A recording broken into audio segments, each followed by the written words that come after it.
Հայաստանում բենզինը ստուգվելու է ոչ միայն ներմուծման ժամանակ, այլև տեղափոխման եւ վաճառքի փուլերում։ Այս մասին հայտարարել է Մրցակցության պաշտպանության հանձնաժողովի ղեկավարը։ Նոր միջոցառումները ըստ նրա հնարավորություն կտան վերահսկել վառելիքի որակը բոլոր փուլերում, ներմուծումից մինչև վաճառք։ Նման կերպ այն կդադարի մատակարարման ընթացքում վատ թարանալ։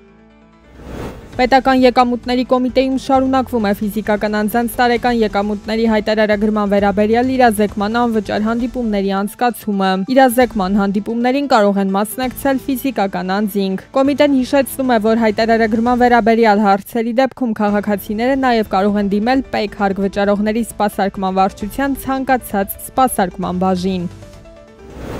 Հայաստանի Հանրապետության քաղաքացիները պետք է ունենան QR կոդ Ռուսաստանի Դաշնություն մուտք գործելու համար։ Այն երկրների քաղաքացիները, որոնք իրավունք ունեն Ռուսաստան մուտք գործել առանց վիզայի, հունիսի 30-ից պետք է նախնական թվային գրանցում անցնեն Գոսուսլուգի RUID հավելվածի միջոցով եւ ստանան QR կոդ սահմանին ներկայացնելու համար։ Դա պետք է արվի Ռուսաստան մուտք գործելուց 72 ժամ առաջ։ Հայաստանում էլեկտրաէներգիայի արտադրության ծավալը 2025-ի հունվար-ապրիլին 2024-ի նույն ժամանակահատվածի համեմատ աճել է 2.6%, հայտնում է Հայաստանի վիճակագրական կոմիտեն։ Ընթացիկ տարվա հաշվետու ժամանակահատվածում էլեկտրաէներգիայի արտադրության ծավալը կազմել է 3 միլիարդ 129.6 միլիոն կիլովատ-ժամ։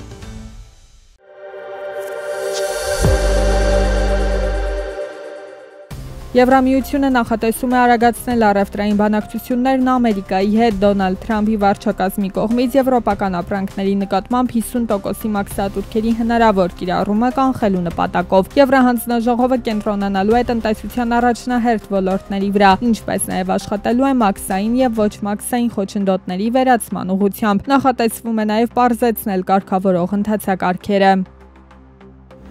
Եվրոպական հարկ վճարողների ասոցիացիան Միացյալ Նահանգներից պահանջում է վերադարձնել գերմանական ոսկին։ Նախաձեռնողների կարծիքով տրանսատլանտյան հարաբերությունների վատթարացման եւ Միացյալ Նահանգների դաշնային պահուստային համակարգի անկախության վերաբերյալ կասկածների ֆոնին նման քայլը ռազմավարական նշանակություն ունի։ Գերմանիան ներկայում աշխարհում երկրորդ խոշորագույն ոսկու պաշարն ունի՝ մոտ 3375 տոննա։ Դրանց մոտ 37%-ը 100 միլիարդ եվրո արժողությամբ պահվում է Նյու Յորքի դաշնային պահուստային բանկում, որպես ռազմավարական ակտիվ, որն անհրաժեշտության դեպքում կարող է արագ փոխարկվել դոլարի։ Վրաստանի ազգային վիճակագրական ծառայության տվյալներով գյուղատնտեսական արտադրանքի արժեքը այս տարվա առաջին եռամսյակում աճել է 9.5%-ով։ Նշված ժամանակահատվածում բազմամյա մշակաբույսերի գները նվազել են 2.6%-ով, իսկ կենդանական ծագման արտադրանքի գներն աճել են 10.2%-ով։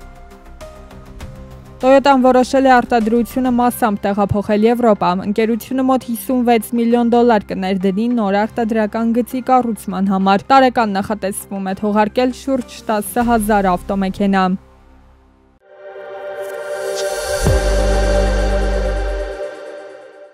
Համավարակ համաճարակի բռնկման դեպքում ինչ քայլեր պետք է ձեռնարկել։ Քովիդից հետո պետական մակարդակով է հարցը բարձրացվում։ Առողջապահության նախարարությունը հանրային քննարկման է ներկայացնում համավարակի ու համաճարակի պատրաստվածության ու արձագանքման պլան, որ բոլորը իմանան իրենց անելիքը, խառնաշփոթ չլինի, պետական, տեղական ինքնակառավարման մարմիններն ու հնարավոր մյուս կառույցները տեղյակ լինեն, ինչ են անելու, ինչպես են նման պայմաններում փոխգործակցելու։ Վերջին տարիների փորձը, այդ թվում COVID-19 համավարակը ցույց տվեց, որ համաճարակային եւ համավարակային իրավիճակների կանխարգելման, արձագանքման եւ վերականգնման գործընթացները պահանջում են համալիր, համակարգված եւ ռազմավարական մոտեցում։ Առողջապահական արտակարգ իրավիճակներին պատշաճ արձագանքելու համար անհրաժեշտ է ունենալ միացյալ գործողությունների հստակ ծրագիր, որը սահմանում է գործառույթներ, պատասխանատվության շրջանակներ եւ փոխգործակցության մեխանիզմներ։ Այն, որ համավարակ համաճարակի դեպքերի համար մեր երկրին գործողությունների պլան է անհրաժեշտ, առողջապահական մասնագետները համաձայն են։ Նրա բացակայության դեպքում անգամ պարզ դեպքերը կարող են վերածվել ճգնաժամի։ Փորձառու մասնագետների աշխատանքն էլ կդառնա անարդյունավետ։ Ի վերջո, պլանը պարզապես փաստաթուղթ չէ, այլ գործիք իրավիճակը արագ գնահատելու, որոշում կայացնելու եւ գործելու։ Փորձագետի գնահատմամբ նախագծին դեռ ենթաօրենսդրական ակտեր պետք կգան։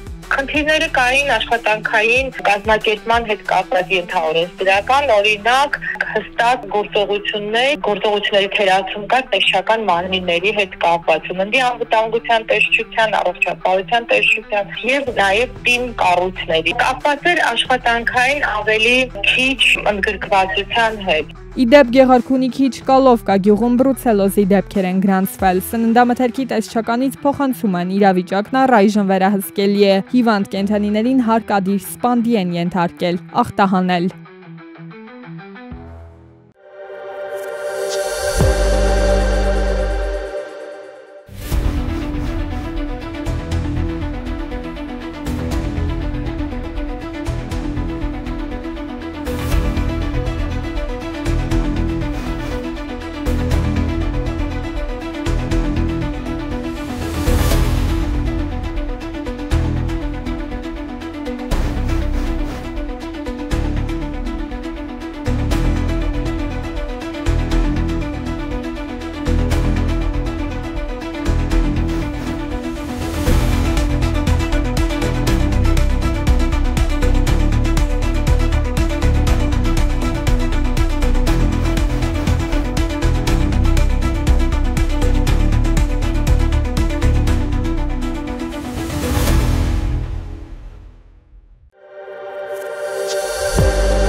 Երևանը ներառվել է ռուս զբոսաշրջիկների համար գարնանային հանգստի լավագույն 5 ուղղությունների ցանկում։ Այս գարնանը ռուսների կողմից ամենապահանջված արտասահմանյան քաղաքը եղել է Ստամբուլը, այնտեղ կատարվել է ամրագրումների 8%-ը, որին հաջորդում են Դուբայը եւ Մինսկը, որտեղ հանգստացել են զբոսաշրջիկների համապատասխանաբար 6.3 եւ 4.4%-ը։